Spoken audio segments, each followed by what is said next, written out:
Pan-African Parliament has failed to discuss a motion of its position on Palestine, but it has aligned itself with the position of the African Union. MPs called on the Parliament to discuss the motion since the killing of almost 60 Palestinians and the injuring of over 2,000 others on Monday. But bureaucracy prevented the motion from reaching the floor. Let's get a bit more on this. We crossed our reporter Nthakoana Ngatane. She's live for us in Midrand. And Nthakoana, good afternoon to you. I mean, on this matter that has drawn global criticism, it even saw the UN Security Council holding a sitting outside of its usual agenda. And when it comes to the Pan-African Parliament, red tape stopping this important issue from being discussed. Absolutely, Natasha. I think we have to note that South Africa was the first country to withdraw its ambassador from Israel following that massacre. And, of course, this parliament was expected, as some members had hoped, to at least take a position on this issue. But here is the chair of the International Cooperation Committee of the Pan-African Parliament, Victor Nthakoana, who told us earlier that the committee was supposed to meet and discuss the motion before it was tabled in this parliament, but it failed to do so. Let's listen to him. There were motions which were referred to the committee yesterday. Unfortunately, given the circumstances around, we got the motion very late yesterday, so we were unable to convene the committee so that it could deeply deliberate on the motions. So that is why today we're seeking indulgence of the Parliament to say we as a committee would once again sit at the convenient time, probably before October, and look at those motions deeply. However, I pointed out in the plenary that the motions, if you look at them separately, you realize that the Sahrawi motion, it's coming for the fourth time, if not for the fifth time, in the same chamber, in the same session, which is quite unparliamentary. However, as a committee, we have already taken a resolution that we will send a mission to Sahrawi, on a fact-finding mission to Sahrawi, and the same mission would go to Morocco because those are the two countries in conflict, and we have engaged both parties. The only thing that is missing now, my dear, is to send a mission so that in October or in August we bring a very comprehensive report which basically would talk on the situation on the ground. We are cognizant of the fact that it might have taken time, and our sympathy goes to the people of Sahrawi because we know that every day they are subjected to inhuman torture.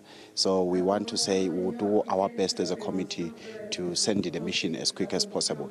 However, on the issue of Palestine, my dear, a committee again, given the quorum, we know it's a very sensitive issue, which we believe as Parliament we need to pronounce ourselves on that issue. However, we need to go look at all the nitty-gritties on that issue.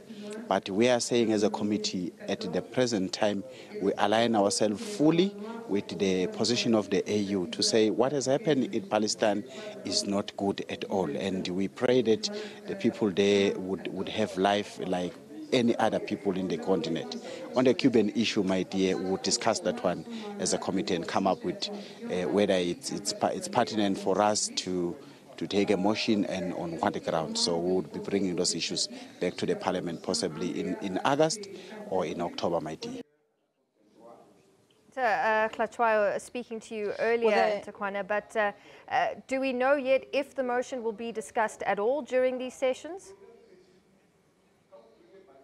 Well, Natasha, what is happening at the moment here in this parliament now is that the ambassador of Palestine, as I say, who had hoped that this parliament would take its own position on that issue, is still here, even though the president of the parliament, Roger Nkodo-Dang, made a ruling that then said that the parliament aligns itself with the position of the African Union until it sits again. And that can only be in October, as the chairperson of the committee says, but the ambassador says that he is still hoping that before the members of parliament depart tomorrow, that something would have been said by this parliament. But he had to talk to me about what has transpired in this parliament since she joined last week. She's been here for 2 weeks. She's one of 4 new members of parliament from South Africa who have joined this parliament. That is Midrand, and she is the NCOP chair in her other life. Now, can one say that South Africa is getting a rude awakening from this parliament? Well, you can say that. You can say that we are surprised, we are hurt, because this platform is an organ of the AU. It is an advisory organ. It is supposed to synthesize issues, share experience, pull together the expertise across the continent, and on the basis of the discussions here and the middle points we reach, then send the advice to the AU. We don't think we quite get what this House does. We think that when we look at the rules, and I have now been advised that in fact the rules were amended from 2014, they don't make sense to us. We think that just the reflection of the staff component, that is an issue. We think that the tendency for the colonial languages to divide us as Africans in the South must be dealt with. So we have recommended to the president of the PAP for him to set up a committee on the reforms. We are quite willing to come in. We have also advised that the rules are inadequate for the running of this. We also think that only 6 committees, when there is so many things that Africa faces, is a bit of a problem. We are looking at the budget of the PAP. We are looking at people taking responsibility. As the chairperson of the NCOP, me and Mambete are the executive authority. We're equal. None of us can take a decision which disadvantages. But also the administration cannot take decisions which are political or administrative without our say-so. That is not the situation here at the PAP. The president simply says the clerk.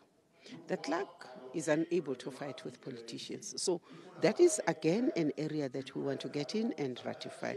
But also we think that for us to reflect a parliament of the peoples of Africa, even the staff continent must begin to do that. We are an organ of the PAP. The PAP, the AU works on a rotational, the leadership is rotational. We insist that it will happen in this parliament.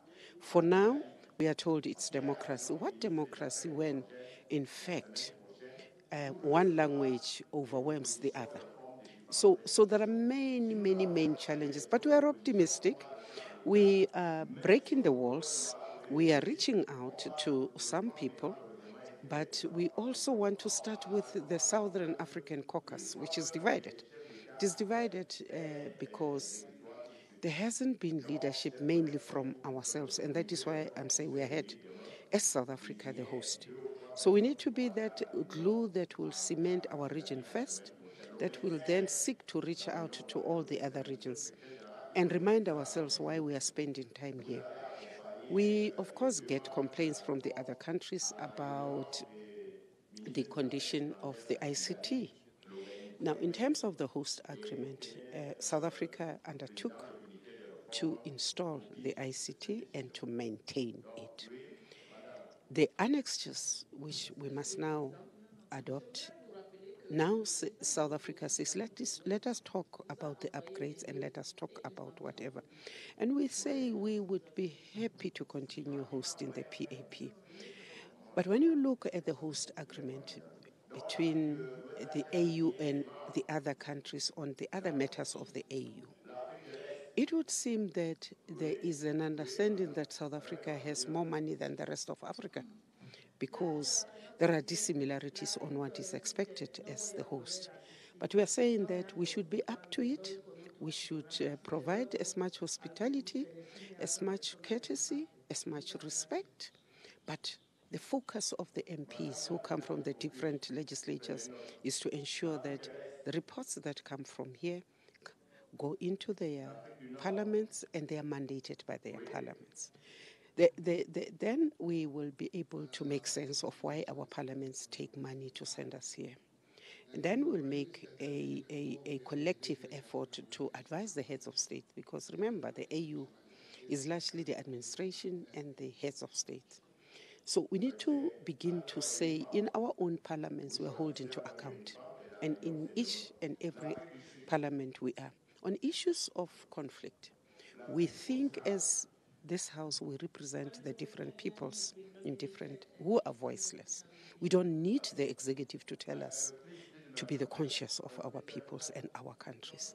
And therefore, as South Africa, we're very happy that we have already issued a statement to condemn in the strongest terms the killings which have taken place, especially because most of the victims were shot from behind, which means they were running away. We cannot continue to have one people stronger than the other and one voice being listened because the world powers are aligning against that. The poor people must be protected, they must be given a voice, and they must be given support. And therefore, I'm very proud of South Africa and of the South African Parliament with the stand we have taken to withdraw from. Finally, when will South Africa ratify the protocol that makes this House have legislative powers? The protocol was ratified. It is the annexures which we are told are still being negotiated. The one on the ICT, the one on the building, because we are still looking at building a real parliament for the PAP. The issues around staffing, all those things, they are still being negotiated. And as soon as there is clarity and agreement, we will ratify. Thank you very much. Thandi Modise, NCOP chair and a new member. We can't call her new anymore. She's in her second week, but one of the ones who have just joined in this session of the Pan-African Parliament that comes to an end tomorrow. Natasha. Nthakoana Ngatane, she's been following all the issues under the spotlight at the Pan-African Parliament for us in Midrand.